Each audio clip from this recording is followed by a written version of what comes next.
afternoon. Welcome. For me, this is my first outing after COVID, or we're still in the process, but I'd like to welcome you and thank you for coming out for this event. In the interest of the filming of this, if you could silence your phones, because invariably they will go off, and we'll get started with the program. So my name is Mary Griffin, and I'm the co-chair of Hartford Next. And Hartford Next is a coalition of the NRCs in Hartford. And today we're going to be featuring 4 of those NRCs in the work that has been done by Advocacy to Legacy. So this is actually the first public showing of changing the narrative. And it's really based on the asset mapping that was done by these young people to get to know each of the neighborhoods in the Northeast. And so we have Clay Arsenal, Upper Albany, Blue Hills, and Northeast. And so this has been both an education for residents as well as for the students. So how did we get to this point? Well, Hartford Next has wanted to figure out how to change the narrative, because we always hear a lot of things about Hartford, but we don't really know much about the neighborhoods, and we always want to hear positive things. I always look at the newspaper and the news and say, but there's so many good things happening in Hartford. There are so good youth who are doing great things, but we don't often hear about it. So who is better to promote this than us? We have to tell our story. And so get into the neighborhoods, have the residents talk about what is of value, what is of importance, and why are they here? Because people could go other places, but they don't. They're here for a reason. But we need to understand that. So we have actually commissioned Advocacy to Legacy to actually take on this task. And who better to do it than the youth? Because one, they need to know the past, and then that helps us hopefully to get to the future and to a better future. So there's more that I could say, but the premise of this is that we are going to start with these neighborhoods, and then as time goes on, move on to other neighborhoods. And it's really, the neighborhoods have to decide that this is something that they want to do. We're not forcing it on anyone. It has to come from the ground up. So I want to not take any more time to talk about this, but there's more to come. You'll hear more about when we have other neighborhoods to do work with. But I'd like to turn it over to Ms. Vila Haldane, who is the Advocacy to Legacy Executive Director. Thank you. Thank you, Mary. So thanks to everyone that's here this evening. It's Friday. It's beautiful outside. It's kind of post-COVID, so we really appreciate you being here. Just a little bit about Advocacy to Legacy. We're a 501c3 organization. We were founded in 2017, and our mission is to educate individuals, families, and communities to advocate for themselves in order to change lives. As I begin, I want to thank the Hartford Public Library, because that's where I met the students, and that's where our work began in 2017. So public spaces is an asset that the community needs, and that's one of the things we would like to highlight. So I just want to acknowledge, as we go through the organizations and places that have helped us. So I would like to introduce my core team. These are students that have worked on this project for a year. We've had students come in and out. We got some students through the workforce development, but they might have only been allotted to us for 3 weeks. And students have come in and out, but this is the team that stuck with the project from last summer. And this, as Marian said, is our first reporting out. And I really want to thank these young people for staying with us for the full year.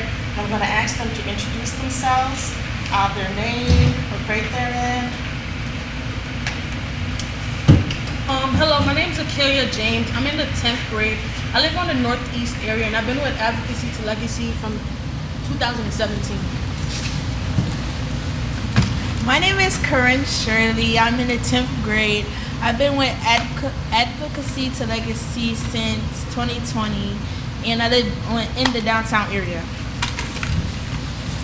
My name is Tajay Soares. I'm in the 10th grade. I've been with Advocacy to Legacy since 2017, and I live in the Blue Hills area.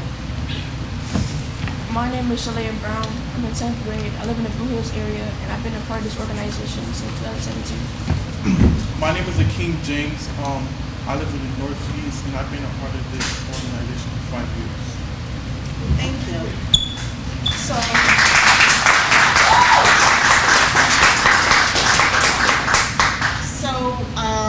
this piece is going to be interactive with me and the kids, and we're going to talk about our process. So, when we begin our work, what is the first thing we do? The first thing we do is we do some research. And we research why asset mapping was important and why it's important to the community. Okay. Can we talk about the 3 components of asset mapping?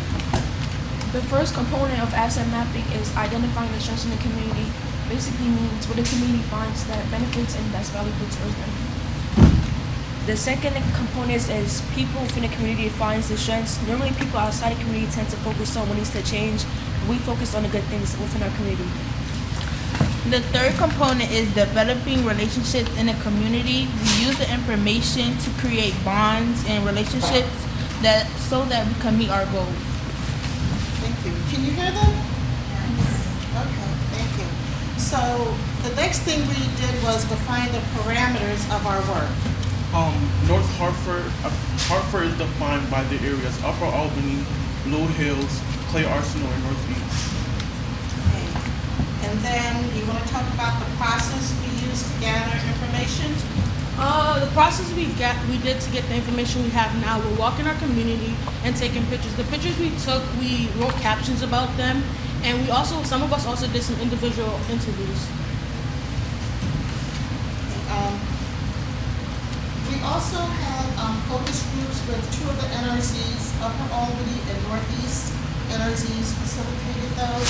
And we also had a couple focus groups with various communities in the various neighborhoods. They weren't necessarily organizations, but just groups of people who got together. Like Blue Hills Civic Association facilitated one. Some seniors who lived on Woodland Street facilitated another. And so we just walked and talked is essentially what we did. And sometimes it just came together organically and we got the information that way. And sometimes they were structured. So the last question is, when people talk of Hartford, people outside of Hartford, what are the things you normally hear? Some of the things we hear is that Hartford is filthy, has a lot of trash. We also hear that Hartford is dangerous and there's a lot of homicides. We also hear that there's a lot of gang violence. Anything else? Anybody want to share? Okay. So I'm going to hand it over to the students and they are going to present some of their findings.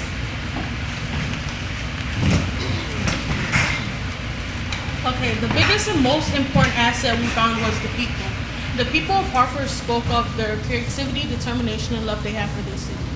Now, some and many other residents take their love and determination to another level, like Joanne, who is in her 90s and makes sure her home is taken care of like a garden. Or like Willie, who cleans up a block on Blue Hills Avenue, and Robert, who sells the Hartford Current every Sunday on Convention Street. On the next slide, we're going to see some people that the community consider as heroes to them. Patricia Kelly, founder of Ebony Horsewomen. Dr. Andrew Woods of the Communities That Care. Thurman Miller, former mayor and one of the first Black mayors of New England. We can't forget the ones that aren't with us today. Walter Doc Harley, who has a statue on Woodland and Richfield Street. Chief Joanne Stewart, the first Black chief of Hartford. Colin Bennett, realtor who helped hundreds of colored people purchased their first homes in the 1960s and 70s. Julio Cesar Lozada, a youth who died when a vacant garage collapsed on him. A lot of residents talked about the diverse communities with many cultures, especially expressed in restaurants and have many houses of worship. When it comes to restaurants, there are many different cultures such as West Indian, Hispanic, Chinese, and even vegetarian menus. When it comes to churches, they all have a long-standing presence, such as the Jewish. They carry a long history within our community, such as the cemeteries reflecting the residents' past and containing many history. This community contains a heavy entrepreneurial spirit. We have several new businesses such as Tizito Spices on Upper Albany or Do It All clothing store on Blue Hills. We also have several businesses that have been here for over 30 years plus, such as Tinker Real Estate on Upper Albany and Mr. Pizza on Blue Hills. Now, when it comes to hair salons, barbershops, and nail salons, they take place everywhere on the north end. We began to wonder why, but as we looked into it, we realized it takes a shorter time to get a license than other professions. We also realized the community's support for Black-owned businesses is very strong. Hartford has beautiful homes and architecture. The Blue Hills area is known for their single-family housing and home ownership. For example, like those small ranches on Granby Street and the big beautiful homes on Canterbury and Richfield Streets. Now if we go into the next slide, we can see the multi-family homes located in the Upper Albany area. Many of those homes are 333 homes, which means that they have 3 floors, 3 families, and 3 beds. Now when it comes to the Clay Arsenal area, that area is known for the historical homes. The historical home is called box house. A box house is when you can stand in the middle of the house and see all 4 corners of the house. Usually behind those houses are carriage houses. Carriage houses are known to have and hold slaves in past times. In the northeast area, which has several senior housing complexes. But lastly, Hartford's most beautiful thing is their gardens. It makes our community look more presentable.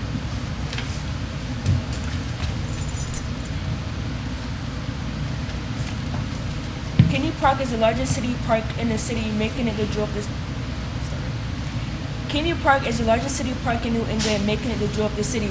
With many acres of land for things such as cricket, basketball, soccer, and more, it has a fountain for viewing and a pond stocked with fish. Next slide, please. Cultural and social organizations show residents' interests and backgrounds. The Arts Collective has the best known jazz musicians in the country.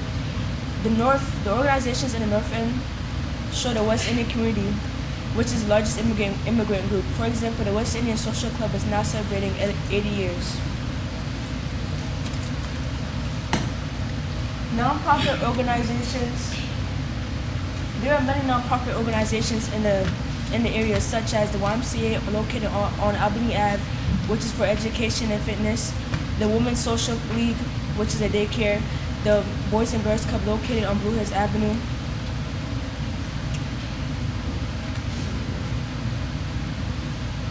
And many more.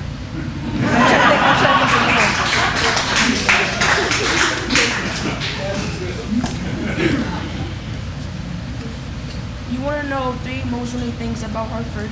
First is public transportation, including system and roads such as Albany Ave, Blue Hills Ave, and Main Street.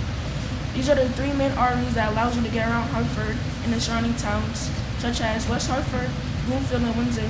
But one of the main roads are Albany Ave, where the streets are being furnished and creating a space for trees and flowers to be planted, and city buses allowing residents to get around.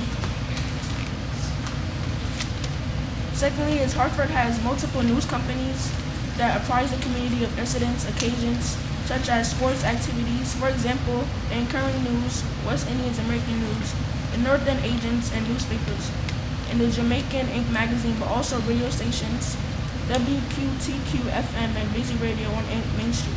Let the residents of Hartford aware of what's happening within the community.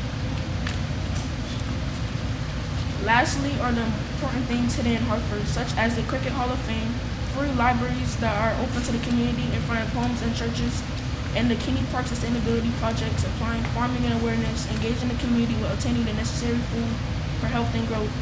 But there's a lot of cultural values such as portrait, murals, and graffiti around the city, allowing the society to express their emotions and ideas while some just contribute to businesses. During this project, we found a couple of surprises. The check cashing place was viewed as an asset just because of the various amount of services they provide. They provide check cashing and utility bills payment. Another surprise was some of the restaurants considered asset. Popeyes and KFC were seen as assets, which was a surprise because usually they're seen as unhealthy. These last surprises were businesses that the residents did not mention. The Salvation Army is a business that has been in the community for many years and they were not considered an asset.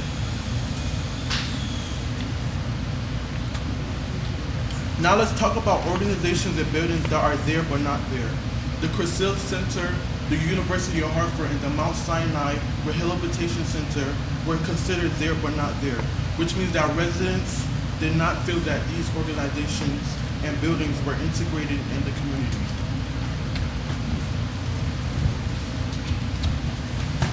Thank you. That's the formal presentation.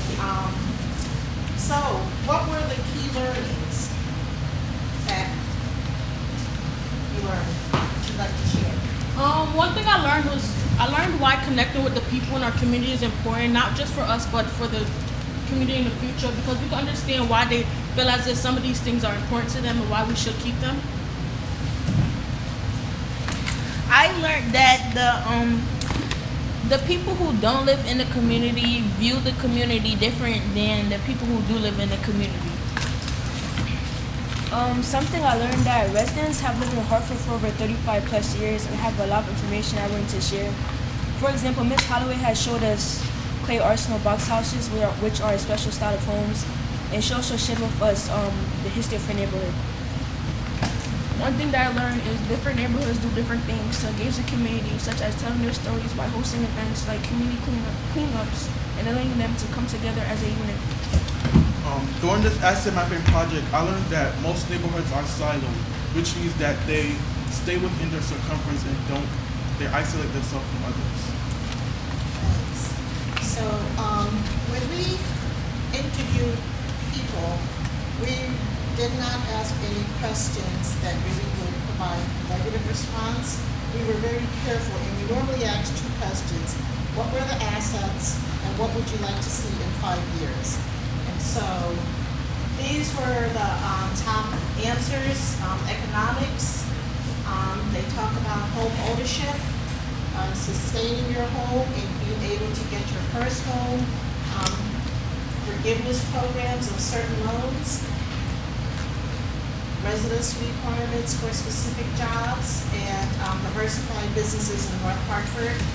For education, they talked about improving the curriculum and diversify the staff to reflect the populations of the school, keeping students in neighborhood schools. There was a lot of talk about training people, whether they were for re-entry or elderly people, and training them with skills that would provide them the opportunity to make a living wage. Some type of certification program and something that could carry them into the future, and also paid apprenticeships. And the other thing they talked about was public space, because there are a lot of organizations, a lot of groups, a lot of people just want to meet, and it's very difficult to find a space within the city that at no charge. So those were the top things that they said they would like to see in the next 5 years. So that is kind of like our formal presentation. And is Ashley Stewart here? Is she able to make it? I just wanted to talk, one of the things that the students talked about was relationships. And as we have done this work, opportunities have come along for us to develop new relationships. Last year, as we were walking the neighborhoods, and we saw the beautiful gardens, we called Knox and asked them, would it be possible for them to help us facilitate a garden contest? And they said, why don't you join us? We do the Hugs contest every year. And so, due to COVID, we were fortunate. They kind of rearranged their schedule to accommodate us, and a lot of the residents and homes in North Hartford were entered into the contest, and many of them did win. And we do have one of the posters someplace here, but it was a great event. And if you go throughout the city, you will see beautiful gardens and places that will surprise you. I was by Swift Factory, and on some of the side streets, I did not know these homes existed, and the gardens up front are spectacular. So that's one of the things that we learned as we walked the city. So I'm going to ask Ms. Fay. I think Ms. Fay is here. She's from Upper Albany Merchants Association. Hey, do you want to come up and just talk about what we did last week? The opportunity that came to us as one of the assets that kept on coming up was the restaurants. And this is economic development, changing the perspective of our community. Maybe it can become a destination place. And maybe you can just talk a little bit about Caribbean American Restaurant Week that we had last year. Good afternoon, everyone. My name is Faye, and I am the chairperson for the Upper Albany Merchants Association. As you all know, this month, the month of June, is Caribbean Heritage Month. And so, in this month, they had Caribbean restaurant. And as a Jamaican, you know I'm very much like Jamaican food. So this past week, we showcased the different restaurants in the Upper Albany Avenue area, the Main Street area, and we even went as far as Bloomfield and showcased the restaurants and the type of food, the oxtail, the curry goat, curry chicken, name it, Jamaican food that they have. And Coconut Cafe on the Avenue hosted the Upper Albany presentation of Restaurant Week. And we were fortunate enough to be graced with the presence of Senator Blumenthal and Senator McCord. They stopped by and they had a good time with us. And as these kids presented their findings in interviewing people and seeing that the restaurant is a great asset. You have never had Jamaican food, come on over and get a plate of Jamaican food. Thank you very much.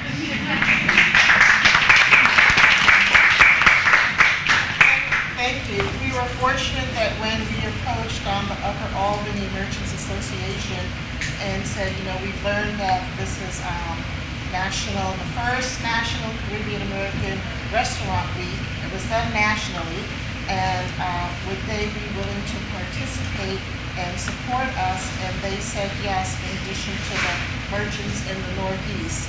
So talk about partnership, and it came about because restaurants came up a bit, food came up quite a bit as we went through. And the third person I'd just like to introduce is Cora Harrington from Cora's Cultural Corner.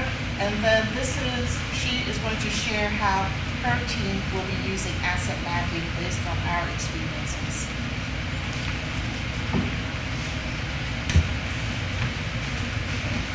Awesome.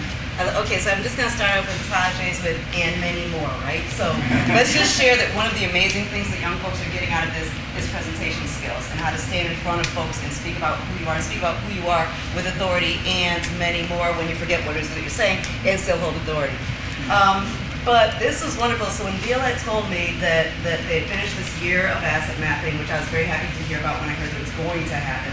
Hartford, as you heard from we all know Hartford, right? Deficit-based is where so much of stuff comes from. And even the folks who say they're here to help us and support us, they wanted to speak of our deficits to kind of somehow say that we did this great stuff. And asset mapping is what we need to do.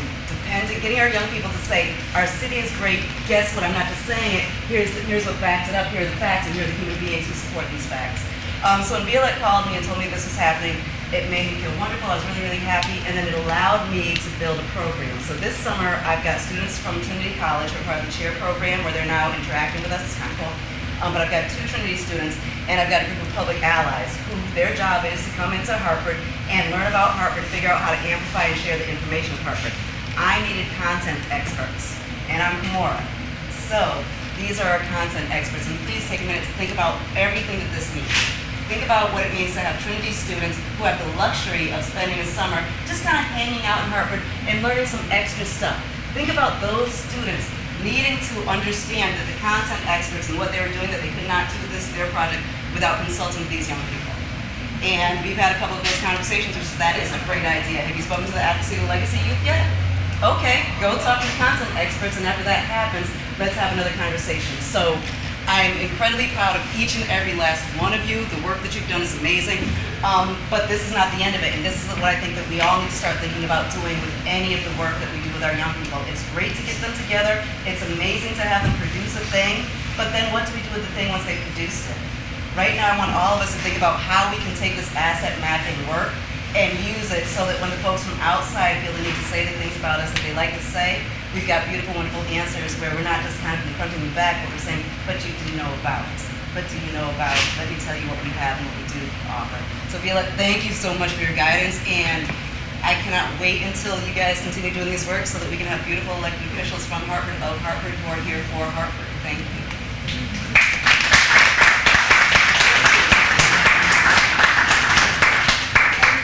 So we've been into it a year, and next steps for us, as I said, we were engaged with 2 of the NRZs, and we will be going back to those NRZs and presenting information specific to their NRZs. This was a culmination of the 4 NRZs. We have presentations for each specific NRZ because each neighborhood is quite different. As I think, as they were presenting, they pointed out some of the differences, whether it was the architecture, there are lots of differences within them. So we will go back to each NRZ and we will present and we will say, this is what we heard. Is it correct? And then based on that and the information provided, they can use it for their economic, cultural development in their various communities. One of the things that will be happening in Upper Albany, one of the things that they have started to do, and we started it first, is they now walk the neighborhoods once a month. We were the first to walk the neighborhoods. So that NRZ walks the neighborhood once a month. And in July, they will be having a big cultural event. It's right now being called Collective, but I think the name is going to change. And they are going to be celebrating Artists Collective. It's going to be between Woodland Street between Greenfield and Albany Avenue.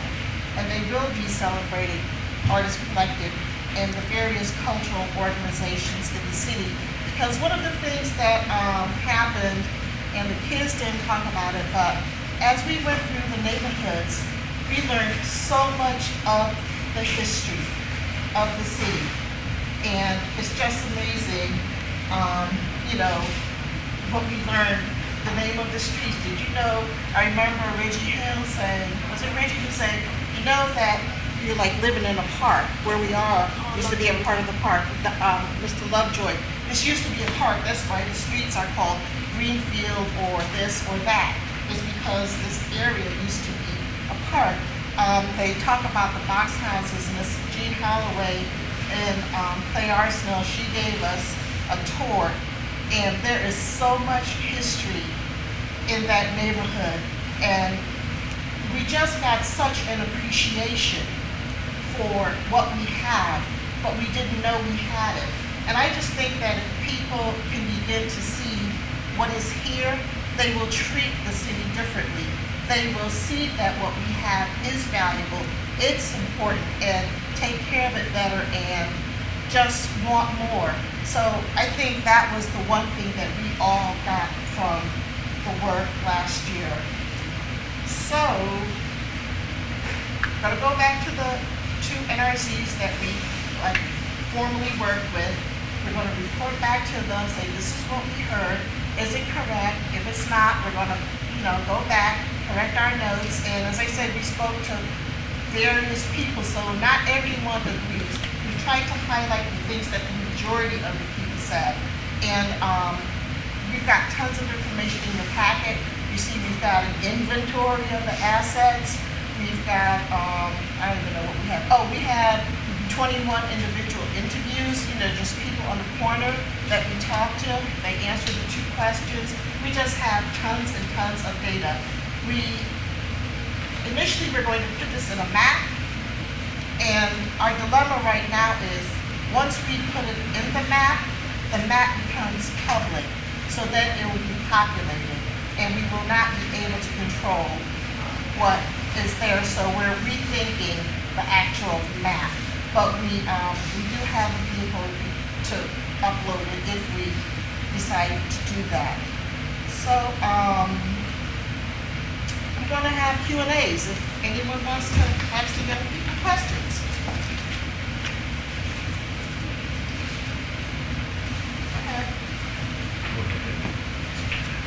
Good afternoon, everyone. Thank you for the invitation, and thank you all for the work that you've done. My question probably to all of you and probably to Viola and to everyone involved is, how will you make use of this information to move the NRZs and to move the educational system into using this as service learning, and also a way of providing those students who go to Hartford schools, I will teach them. How will you provide them for recreating or establishing some sort of document, book, pamphlet, whereby when I was in high school, we had Hartford history as part of the curriculum. That was when, Fred and Wilma Flintstone were around. But I don't think anyone who goes to Hartford schools gets any information about what Hartford's about, what these young people have done. And if indeed advocacy to legacy, the NRZ's Next Hartford, and all the organizations involved can actually put this into a piece of what is possible, Doug, for the for getting kids to become involved in what the communities they live in have to offer, past and present and future. Because again, I'm not going to be here forever, and people come in, has been noted, they have no idea that there is a history to Hartford, and that Gillette Street is named after somebody who was a doctor, or the street they live on, Deerfield, because whatever deer were on in the park, I don't know. But having taken the course at Trinity on Hartford history, there's a lot. And unfortunately, the person who probably taught the course when I took it is no longer with us, so the course is no longer probably part of the curriculum at Trinity. But there is a lot that can be done, and I'm just asking, what's the next levels are, keep it going, and make sure that the NRZs, make sure that the school system can put this as part of their service learning projects for kids, because they have to do community things, I believe, still. It's been a minute, but again, I don't know. It's not a question, it's probably more of a platform statement. More itching to answer. I'm not itching. I was gonna say, we got the Trinity kids on it, and that is the important piece. So this exists, and it will be on our website. It will be on the Trinity website. We're gonna figure out, and so part of what we're working on right now is how do we get this in the hands of everyone who needs it, knowing that some people want to get their information from the internet, some people want to have a thing in their hands, some people want a pamphlet, but how do we make sure that absolutely everyone who's connected, and there's the asset mapping, then there's also the mapping of who these folks are. but please meet with me afterwards. And it's a chair program, so we right now, every so often Trinity decides that they're going to work with us, and I feel really good about chair. And I think part of our responsibility for all of us is to start getting in touch with them and saying, hey, have you heard that those advocacy to legacy kids do Right. asset mapping? So how do I get my hands on that data? At which point, they'll help us figure it out. And I would say the other thing is we want the NRZs to actually grasp this and actually build whatever it is they need, be it a book, marketing materials, whatever it is that's going to elevate the neighborhood, and directories, whatever they can come up with, because they own it, it's their neighborhood, and we want them to be able to share that and relish in it and celebrate it. So, and working with you, so the more working together, the better it is, because we all need resources to get this done. Bridget?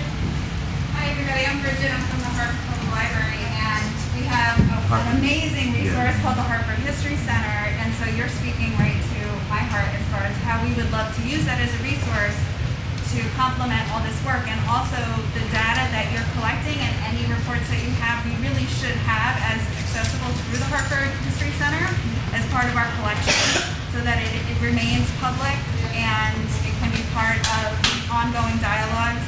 And we also work with Trinity, so I think there's a lot of points here where we can pull this all together to make sure it stays as a public resource and is accessible. And then we also have this amazing educational coordinator, Jasmine Augusto, who probably many of you know. And this is part of her work, is helping to spread the word as far as what history resources we have and how they can be incorporated with the schools and with community activities and general education. So, we would love to be part of how to make this be accessible to everybody. We do have one school who has made a commitment to do a 6-week, to work with us for 6 weeks, to use what we have learned, our process, into their curriculum for 6 weeks. It's an alternative school in Hartford, and they break their curriculum up into 6-week blocks, and they have made a commitment to do it next year. Trinity did make a commitment to us. They were going to do surveys, and they were going to use the learnings as part of their curriculum in the fall and the spring, but due to COVID, they were not able to because the students were off campus. So we will follow up to see if they will piggyback and do it this year, but 2 professors did make commitments last year, and they did try to do some work, but due to COVID, it was not very successful. So we do have relationships with some of the other schools, and we will try to see if we can at least be an after-school program in some of the schools, because the students really did get excited about learning where they live and what happened. So thank you for that question. Another question? Yes? Just want to ask one question. As we go forward, looking at Hartford's rich history, I want kids to kind of continue to understand Hartford do have a great history, because the thing that I keep noticing when I'm talking to people don't understand that Clock Tower is King's Park. And as we continue to talk to some of the forefathers who actually started a lot of this stuff, I hope we look at the people that was here before we moved here, and we're in this space, and we have to preserve the space that was already presented for us. People like Frederick Olmsted, who used to live in Hartford, then Henry Keeney, who gave us all this property. And as we continue to look at all these people who came before us, and just kind of wrap this all into where you are now, and how do you take it to the next level. So hopefully we continue to do this thing about seeing where we are and celebrating where we are. So I'm hoping that you guys continue to talk to people like UConn and some of the other schools that we're kind of working with to kind of make all this stuff come to fruition. Thank you. Yes? Good afternoon. I would just like to ask if you all would be interested in having this work replicated. When you go to the hotel and you want to know, where can I go in the city for food and explore? This would be a great project to update the various pamphlets and brochures that are at the hotels, and the new Pride truck stop. They down in the meadows, they have a little area that gives information about the local, and all the information is so antiquated and outdated. This would be a great opportunity to update that so that when people visit Hartford, whether it be for a soccer game, a baseball game, the NCAA at the Excel Center, there's so many opportunities where people are coming in, and to get them outside of the 4 blocks of downtown into the neighborhoods would be great, and this would give them a roadmap.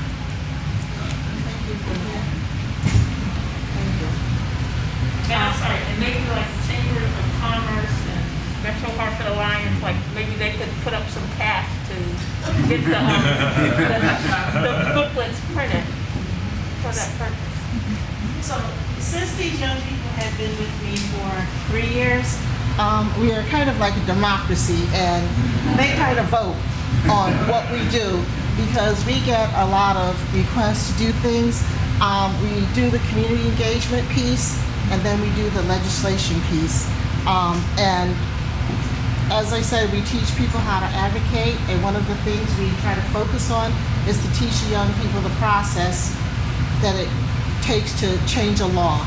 And we've been successful. We've done 2 at the city level and 1 at the state level.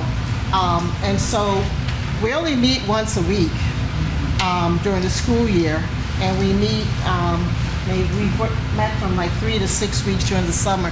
So our time is very limited, so we're very focused and very structured, but I hear what everyone is saying, and they have heard, and they will make some decisions. First, I just want to say this is just amazing work, and you all are amazing, and teaching us, through your eyes and your experiences and your conversations, what to appreciate, that we might have otherwise ignored or walked past. So just thank you for this. This is really great. I'm blown away not only by this project, but the other ones that you described. Your power as young leaders, and really influencing the city that you live in is you are providing role models. So I really appreciate you. I know you're busy, and I know you have a lot of requests. I'm just going to throw one more out there. I think your experience not only in sharing the content of what you did, but the process and teaching other youth, in the city, but also maybe in sister communities.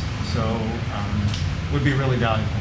Not only the community-based asset mapping, but the way to advocate for change in your community.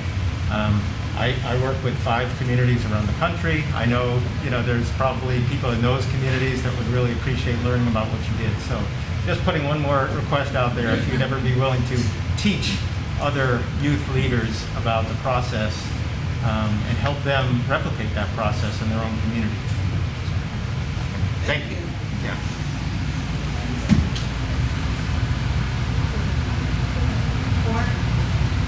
So fine. Okay, I can take another question.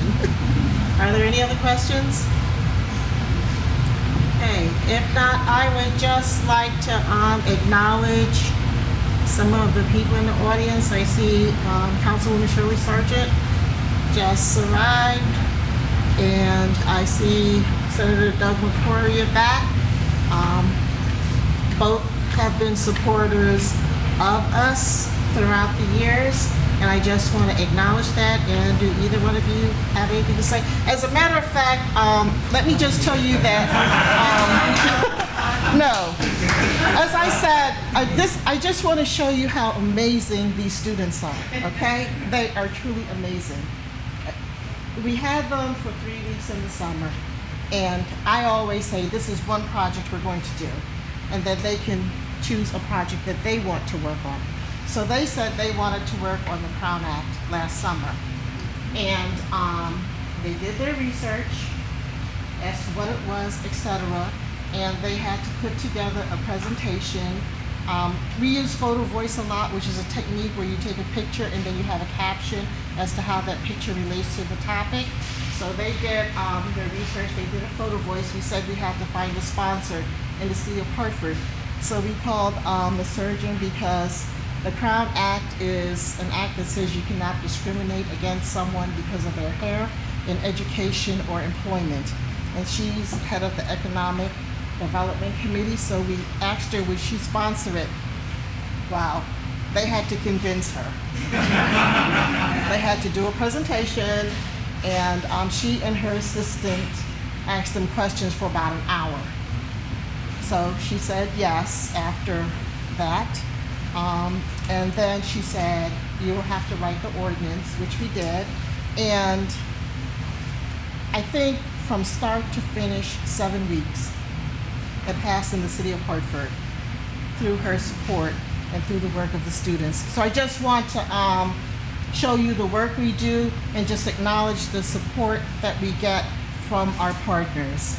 And Senator McCrory, he gives the West Indian Foundation some funding, and some of his funding helps give the students stipend. And this is the first year I think they've gotten stipends in 3 years. So they've been volunteering their time for 3 years, and that shows a commitment to the work they're doing.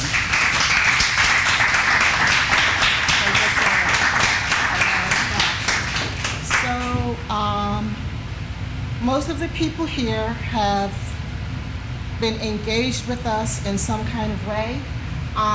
I feel really blessed because when we were at the library on Albany Avenue and we were feeding 125 students a week, the community would come and they would say, we only have these plates to offer.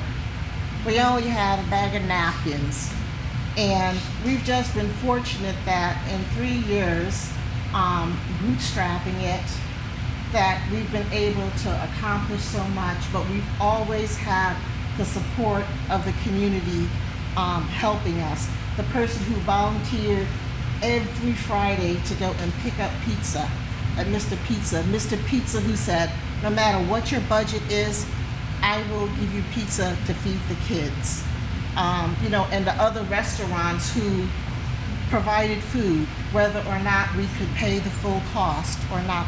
For our friends and the organizations who would say we would sponsor a week of food for the kids. And so I just want to thank everyone here because most of you have been involved with us in some way. And I just felt it was important that we did something public to share the work that we have been doing and to let you see what your love and your support has, brought us. So, yeah.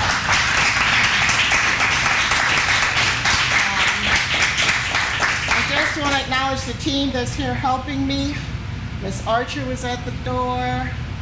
Miss Eva, Miss Kay, I think is in the kitchen. Jean is in the kitchen. And we do have a little bit of Jamaican food because we just got through Korean American restaurant week. Something for you to take with you. So I just want to acknowledge all the people who've been helping us today. Stan, my young lady here, Miss Cyan, who's a student at Trinity, and she called me up and said, I'm looking to volunteer. Now she's like my full-time person, but I appreciate it. She's here for the summer. She'll be a senior in the fall, and so she's helping us. She's a great asset to us. And the kids, I love them. They're my kids. So I just want to ask Lisa and Eva to come up. Josh Hall called me at 7:30 this morning and said, I have something for the kids if you can pick them up. So Lisa, Eva, and we were the 3 people who started Advocacy the Legacy, Lisa Harrison and Eva Halday, and I would like them to give the citations to the students. Awesome.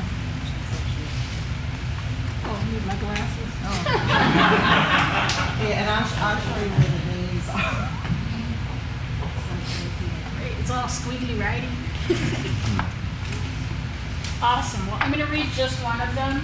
It says, from the State of Connecticut General Assembly. This is an official citation, and it's introduced by Joshua Hall, Minnie Gonzalez, Brandon McGee, John Fontara, Matthew Ritter, Julio Concepcion, Edwin Vargas, and Douglas McCrory, who's with us today. And Doug, do you want to come up? Yeah, come on up. Come on up.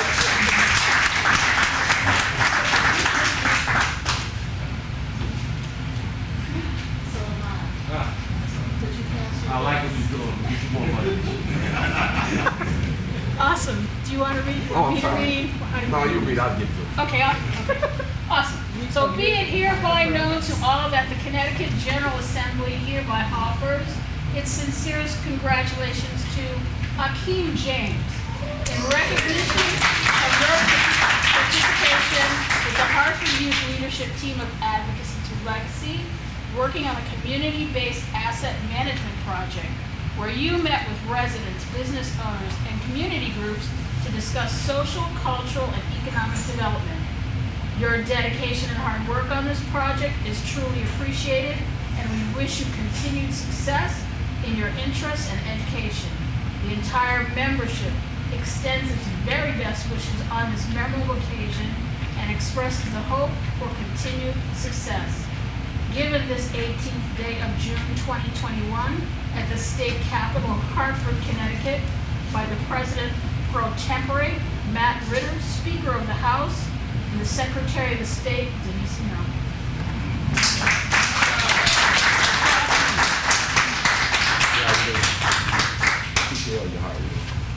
Awesome. Sorry about that. Thank you. The very next is for Shalea Brown.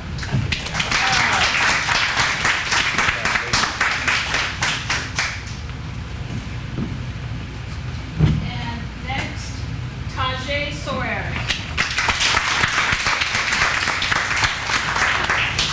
Congratulations. Tell me her too.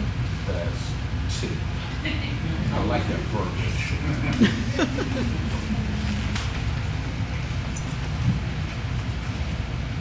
Karen Shirley.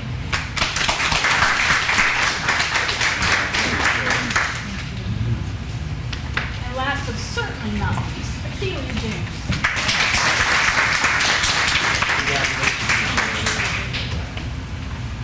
Is that? That's All it. right. Thanks. Do you want to say anything? No, Okay. Thank you. So that's it, everyone. Thank you so much for coming out. And if you would like to grab something to eat, it's in the room next door, and we'll be here if anybody wants to come by and answer any questions. Thank you.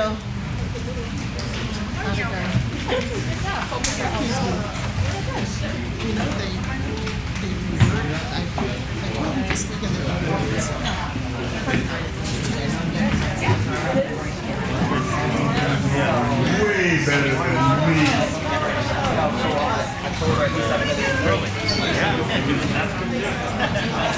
But it's like this. Because this gives them a chance to.